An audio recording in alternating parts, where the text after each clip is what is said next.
ഗീതാമൃതം.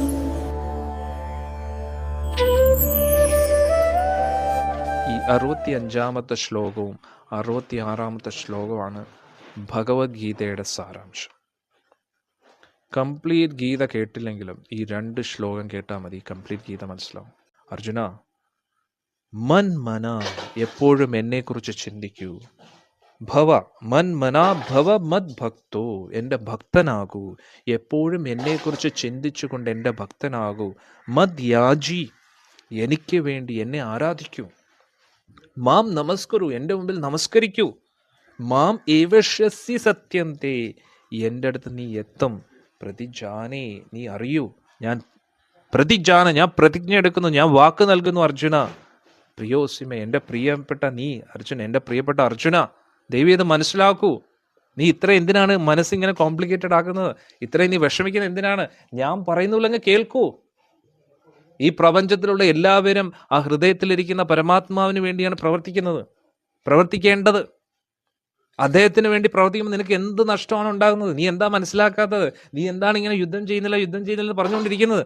എന്തിനാണ് ഇങ്ങനെ വാചം അടിച്ച് സമയം കളയുന്നത്? ഞാൻ പറയുന്ന പോലെ കേൾക്കൂ. ഹൃദയത്തിലിരിക്കുന്ന ആ പരമാത്മാവിന്റെ സന്തോഷത്തിന് വേണ്ടിയാണ് ഈ പ്രപഞ്ചത്തിലുള്ള എല്ലാവരും പ്രവർത്തിക്കേണ്ടത്. ഇനി അതിൽ നിന്നും വലിയ രഹസ്യം, നീ ഇതൊന്നും ചെയ്തില്ലെങ്കിലും കുഴപ്പമില്ല. മൻ മന, എപ്പോഴും എന്നെക്കുറിച്ച് ചിന്തിക്കൂ. മത് ഭക്തോ, എൻ്റെ ഭക്തനാകൂ. എൻ്റെ മുമ്പിൽ നമസ്കരിക്കൂ, എന്നെ ആരാധിക്കൂ. അതിലൂടെ നിനക്ക് എല്ലാ ശ്രേയസ്കരവും ഉണ്ടാവും. മാം ഏവഷ്യസി സത്യം തേ പ്രതിജാന, ഞാൻ പ്രതിജ്ഞ എടുക്കുന്നു അർജുന, ഞാൻ പ്രതിജ്ഞ എടുക്കുന്നു. വേറൊന്നും നീ ചിന്തിക്കണ്ട. പ്രിയപ്പെട്ട അർജുന, നീ എന്തിനാണ് ഇത്രയും വിഷമിക്കുന്നത്? നീ എന്തിനാണ് ആവശ്യമില്ലാതെ ഇത്രയും ചിന്തിക്കുന്നത്? ഞാൻ പറയുന്ന പോലെ കേൾക്കൂ. അടുത്ത ശ്ലോകം എന്താ? സർവധർമാൻ പരിത്യജ്യ, നീ എന്താണ് ധർമ്മം എന്ന് ചിന്തിക്കുന്നത്? അതിനെല്ലാം പരിത്യജിക്കൂ.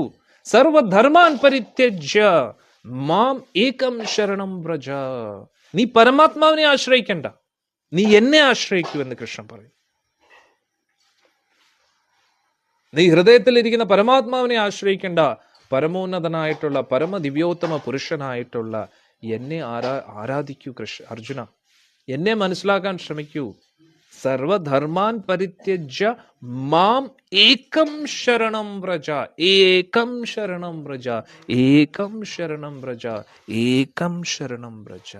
സർവധർമാൻ പരിത്യജ്യ, നീ നിന്റെ രീതിയിൽ ഊഹാപോഹങ്ങൾ കൊണ്ട് ഇതാണ് ധർമ്മം അതാണ് ധർമ്മം എന്ന് ചിന്തിക്കുന്നു, അതിനെയെല്ലാം ത്യജിക്കൂ. സർവധർമാൻ പരിത്യജ്യ മാം ഏകം, എന്നിൽ മാത്രം.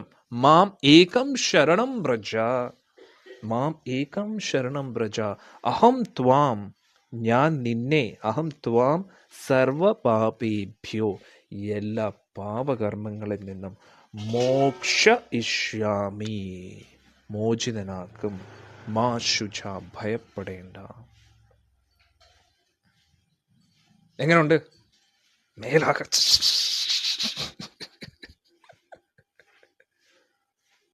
ഇതാണ് ഭഗവാൻ കൃഷ്ണന്റെ 100% പ്രോമിസ്, 100% പ്രൊട്ടക്ഷൻ. പൂർണ്ണമായിട്ടും കൃഷ്ണനെ ആശ്രയിക്കും. മൻ മന, എപ്പോഴും എന്നെ കുറിച്ച് ചിന്തിക്കൂ. മൻ മന ഭവ മത് ഭക്തോ മത് യാജി മാം നമസ്കുരു. മാം ഏവഷ്യസി സത്യം തേ പ്രതിജാനിതു. ഈ 2 ശ്ലോകം പഠിച്ചാൽ മതി. ഈ 2 ശ്ലോകം കാണാപ്പാടം പഠിക്കും. വേറെ ഒന്നും പഠിക്കേണ്ട. വേറെ ഒന്നും പഠിച്ചിട്ട് ഒരു ഉപയോഗമില്ല. സത്യം എന്താണ്? സത്വഗുണം രജോഗുണം തമോ, ബോറിംഗ് ആണ്. ഇതൊക്കെ പറഞ്ഞിട്ടും അർജുനൊന്നും മനസ്സിലാവുന്നില്ല. സത്വഗുണം രജോ ഗുണം തമോ, ഇതെന്തൊക്കെയാണ് കൃഷ്ണ? എന്നിട്ടും അർജുന സംശയം. അവസാനം പറഞ്ഞിട്ട് മതി, ഇതുവരെ പറഞ്ഞ എല്ലാം വിട്ടേരെ, ഞാൻ ഇനി ഒറ്റക്കാരൻ, അതും കേൾക്കുക. ഭഗവത്ഗീത മുഴുവൻ അർജുനോട് ഭഗവാൻ എല്ലാം ഇങ്ങനെ ഇരുന്ന് പറഞ്ഞ് അർജുന് പിന്നെയും സംശയം, യുദ്ധം ചെയ്യണോ വേണ്ട. അതുകൊണ്ട് ഭഗവാൻ പറയാ, ഹൈ ഡോസ് ഇഞ്ചക്ഷൻ മതി. ഇനിയെങ്കിലും ഇനി പറഞ്ഞാൽ കേട്ടില്ലെങ്കിൽ അർജുന നോക്ക്, നിനക്ക് നാശമുണ്ടോ? ഇത്രയൊക്കെ പറഞ്ഞിട്ട് നിനക്ക് മനസ്സിലാവുന്നില്ലേ അർജുന? ഞാൻ പറയുന്നത് ശ്രദ്ധിച്ച് കേൾക്കും. എന്താ നീ ചെയ്യേണ്ടത്? സർവധർമാൻ പരിത്യജ്യ. വളരെ സിമ്പിളാണ്. 17 അധ്യായങ്ങൾ മനസ്സിലായില്ലെങ്കിൽ ഒരു കുഴപ്പമില്ല. ഈ 2 ശ്ലോകം കാണാപ്പാഠം പഠിക്കുക, ഹൃദയത്തിലാക്കുക. കാണാപ്പാഠം തത്തമ്മയെ പൂച്ച എന്നല്ല, ഈ ശ്ലോകത്തിന്റെ അടിസ്ഥാനത്തിൽ ജീവിക്കുക. ഈ 2 ശ്ലോകം മതി. മൻ മനാ ഭവ മദ് ഭക്തോ. മൻ മന, എപ്പോഴും എന്നെക്കുറിച്ച് ചിന്തിക്കുക. മദ് ഭക്ത, എൻ്റെ ഭക്തനാവുക. മദ് യാജി, എന്നെ പൂജിക്കുക. മദ് യാജി മാം നമസ്കരു, എൻ്റെ മുമ്പിൽ നമസ്കരിക്കുക. മാം ഏവശസി സത്യം തേ. അങ്ങനെയാണെങ്കിൽ എന്നെക്കുറിച്ച് എപ്പോഴും ചിന്തിക്കുന്നു, എൻ്റെ ഭക്തനായിട്ട് ജീവിക്കുന്നു, എന്നെ പൂജിക്കുന്നു, എൻ്റെ മുമ്പിൽ നമസ്കരിക്കുന്നു. എന്താ സംശയം അർജുന? മാം ഏവശസി, എൻ്റെ അടുത്ത് നീ എത്തിയിരിക്കും. പ്രതിജാനി പ്രിയോസിമേ, എൻ്റെ പ്രിയപ്പെട്ട അർജുന, നീ എൻ്റെ അടുത്ത് വന്നിരിക്കും. എപ്പോഴും എന്നെക്കുറിച്ച് ചിന്തിക്കുന്നു, എൻ്റെ അടുത്ത് എൻ്റെ ഭക്തനായിട്ട് നീ ജീവിക്കുന്നു, എനിക്ക് വേണ്ടി എല്ലാ കാര്യങ്ങളും ചെയ്യുന്നു, എൻ്റെ നാമം ജപിക്കുന്നു, എന്നെ അറിയാൻ ശ്രമിക്കുന്നു. പിന്നെ എന്താ സംശയം അർജുന? നീ എൻ്റെ അടുത്ത് എത്തിയിരിക്കും. ഇത് ഭഗവാന്റെ വാക്കാണ്. പിന്നെ എന്തിനാ പേടി, എന്തിനാ ഭയം? മൻ മനാ ഭവ മദ് ഭക്തോ മദ് യാജി മാം നമസ്കുരു. നീ എപ്പോഴും എന്നെ കുറിച്ച് ചിന്തിക്കൂ. അങ്ങനെ എപ്പോഴും ചിന്തിക്കണം. എന്ത് ചെയ്യണം? എൻ്റെ ഭക്തനാകണം.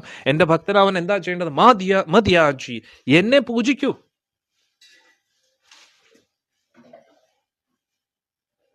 എന്നെ പൂജിക്കൂ. എന്നെ എപ്പോഴും പൂജിക്കുമ്പോൾ എന്താവും? എന്നെ കുറിച്ചുള്ള എൻ്റെ ഭക്തനാവും. എൻ്റെ ഭക്തനാകുമ്പോൾ എപ്പോഴും എന്നെ കുറിച്ചുള്ള ചിന്തകൾ വരും. മദ്യാജി മാം നമസ്കരു. എങ്ങനെ പൂജിക്കുക? എൻ്റെ നമസ്കരിക്കൂ. കൃഷ്ണന്റെ മുമ്പിൽ തലകുനിക്കൂ. എത്ര പ്രാവശ്യം നമസ്കരിക്കാൻ പറ്റും നമസ്കരിക്കൂ. ഹരേ കൃഷ്ണ മഹാമന്ത്രം ജപിക്കൂ. ഇതിലൂടെ നമ്മൾ കൃഷ്ണന്റെ ഭക്തനാകും.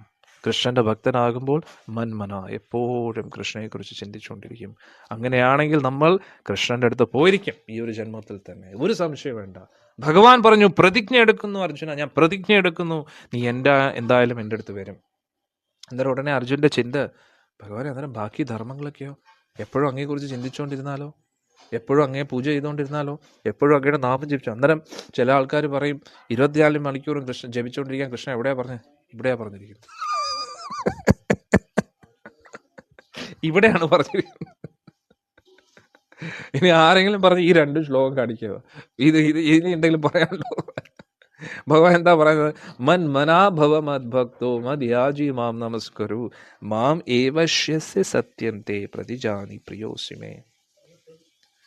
അന്നേരം ഇത് പറയുമ്പോൾ ഇപ്പം ഞാൻ ഭക്തരോട് പറയും എപ്പോഴും ജപിക്കുക ഇതൊക്കെ. അന്നേരം നിങ്ങൾ ചോദിക്കുന്ന അതേ ചോദ്യമായിരിക്കും അർജുൻ്റെ ചോദ്യം. അന്നേരം സ്വാമിജി കുടുംബമൊക്കെ അങ്ങനെയൊക്കെ. ഉടനെ ഭഗവാൻ എന്താ പറയുന്നത് നോക്കുക, അടുത്ത ശ്ലോകം. സർവധർമാൻ പരിത്യജ്യ, നിങ്ങളുടെ ധർമ്മം എന്ന് നിങ്ങൾ ചിന്തിക്കുന്ന എല്ലാത്തിനെയും പരിത്യജിക്കൂ. സർവധർമാൻ പരിത്യജ്യ മാം ഏകം ശരണം വ്രജ, ഭഗവാനെ മാത്രം ആശ്രയിക്കൂ. അഹം ത്വാം സർവപാപേഭ്യോ, എല്ലാ പാപത്തിൽ നിന്നും മോക്ഷയിഷ്യാമി മാ ശുച, ഭയപ്പെടേണ്ട. എനിക്ക് വേണ്ടി എന്ത് ത്യാഗം നിങ്ങൾ ചെയ്താലും ആ ത്യാഗമൊന്നും വെറുതെ ആവത്തില്ല. ഞാൻ നിങ്ങളെ എല്ലാ പാപകർമ്മങ്ങളിൽ നിന്നും രക്ഷിക്കുമെന്ന് ഗുരുവായൂരപ്പൻ പറയും. ധൈര്യമായിട്ട് എനിക്ക് വേണ്ടി നിങ്ങൾ എന്തും ത്യജിച്ചാലും അതൊന്നും വെറുതെ ആകത്തില്ല അർജുന. നീ എനിക്ക് വേണ്ടി ഏത് ധർമ്മത്തെ ത്യജിച്ചാലും ആ ധർമ്മം ത്യജിച്ചതുകൊണ്ട് നിങ്ങൾക്ക് ഒരിക്കലും പാപകർമ്മങ്ങൾ ലഭിക്കത്തില്ല. ഞാൻ എല്ലാം റെഡിയാക്കി തരും എന്നാണ് ഗുരുവായൂരപ്പൻ. ഇതിൽ കൂടുതൽ എന്താ പറയേണ്ടത്? അദ്ദേഹം പറഞ്ഞ വചനങ്ങൾ എപ്പോഴെങ്കിലും തെറ്റിയിട്ടുണ്ടോ? ഈ 2 ശ്ലോകം അത് മാത്രം മതി. വേറെ ദേവീത ശ്ലോകങ്ങൾ കാണാപ്പാടം പഠിക്കരുത്. തനിയെ അത് കാണാപ്പാടം ആവുകയാണെങ്കിൽ ഓക്കെ, പക്ഷെ ദേവി അതിനുവേണ്ടി മെനക്കെടരുത്. വെറുതെ ടൈം പാസ്സാണ്. മൻ മനാഭവ മദ് ഭക്തോ മദ് യാജി മാം നമസ്കരു. ഇത് ചെയ്യുക.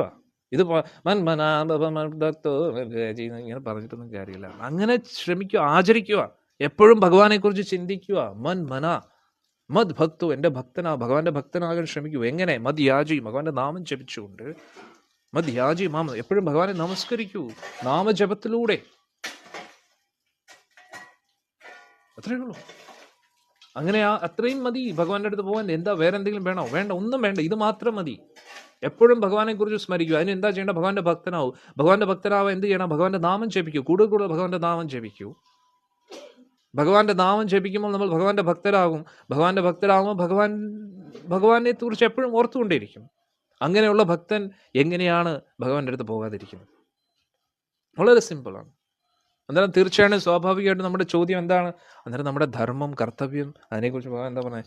സർവധർമാൻ പരിത്യജ്യ സർവധർമാൻ പരിത്യജ്യ മാമേകം ശരണം വ്രജ. മാമേകം മാമേകം മാം ഏകം. കൃഷ്ണൻ മാത്രം, കൃഷ്ണൻ മാത്രം, കൃഷ്ണൻ മാത്രം ശരണം വ്രജ. കൃഷ്ണനെ മാത്രം ശരണം സ്വീകരിക്കുക. അഹം ത്വാം സർവ പാപേഭ്യോ, എല്ലാ പാപകർമ്മങ്ങളിൽ നിന്നും മോക്ഷയിഷ്യാമി, ഞാൻ നിനക്ക് മോചനം നൽകുന്നു. മാ ശുച, ഭയപ്പെടേണ്ട അർജുന എന്ന് പറഞ്ഞു. എങ്ങനെയുണ്ട്? എന്തുണ്ട്? എങ്ങനെയുണ്ട്? അടിപൊളിയല്ലേ ഭഗവത്ഗീത? തീർന്നിട്ടില്ല. ഭഗവാൻ പറയുന്നു ഇത്രയും രഹസ്യമായിട്ടുള്ള കാര്യം ഈ 2 ശ്ലോകങ്ങൾ ഒരിക്കലും തപസ്യ ചെയ്യാൻ മനസ്സില്ലാത്തവരോടോ ഭക്തിയില്ലാത്തവരോടോ ഭക്തിക്ക് താല്പര്യമില്ലാത്തവരോടോ ഒരിക്കലും പറയരുത്. എന്നോട് അസൂയുള്ളവരോടും പറഞ്ഞു കൊടുക്കരുത്. എന്തുകൊണ്ട്? അവർക്ക് ഇതിൻ്റെ മഹത്വം മനസ്സിലാവത്തില്ല. കുരങ്ങൻ്റെ ഈ പൂമാല കൊടുത്ത പോലെ ഇരിക്കും. നമ്മൾ കുരങ്ങനെ പോലെയല്ല ജീവിക്കണം, ഹനുമാനെ പോലെ ഇരിക്കണം, അല്ലേ? നമ്മൾ വാനര ശ്രേഷ്ഠനാവും, അല്ലാതെ കുരങ്ങനാവരുത്. അവിടെ ഭഗവാൻ അതാ പറയുന്നത്. നല്ല ബുദ്ധിയുള്ളവർക്ക് ഇത് പറഞ്ഞു കൊടുക്കുക, അല്ലെ? മന്ദബുദ്ധികളോട് പറഞ്ഞിട്ട് ഒരിക്കലും മനസ്സിലാവത്തില്ല. അവർ കാണിക്കുന്ന എല്ലാം മണ്ടത്തരമായിരിക്കും. ബുദ്ധിയുള്ളവർക്ക് ഇത് പറഞ്ഞു കൊടുക്കുക. ഇനി അടുത്ത എന്താ പറയുന്നത്? ഈ പരമമായിട്ടുള്ള രഹസ്യം, ഈ പരമമായിട്ടുള്ള രഹസ്യം, ഈ പരിശുദ്ധ ഭക്തിയെക്കുറിച്ച് എൻ്റെ ഭക്തർക്ക് ആരാണോ പറഞ്ഞു നൽകുന്നത് അവൻ ഉറപ്പായിട്ടും പരിശുദ്ധ ഭക്തനാവും. അവൻ എൻ്റെ അടുത്ത് എത്തിയിരിക്കും. എൻ്റെ സീറ്റ് കൺഫേം. ഇതം പരമം ഗുഹ്യം, ഈ പരമമായിട്ടുള്ള രഹസ്യം, മദ് ഭക്തേഷു അഭിധാസ്യതി, ആരാണോ എൻ്റെ ഭക്തർക്ക് പറഞ്ഞു കൊടുക്കുന്നത്, ഭക്തിമൈ പരം കൃത്വ, അവൻ എൻ്റെ പരമഭക്തനായിട്ട് മാറും. മാം ഏവശ്യതി അസംശയ, ഒരു സംശയമില്ല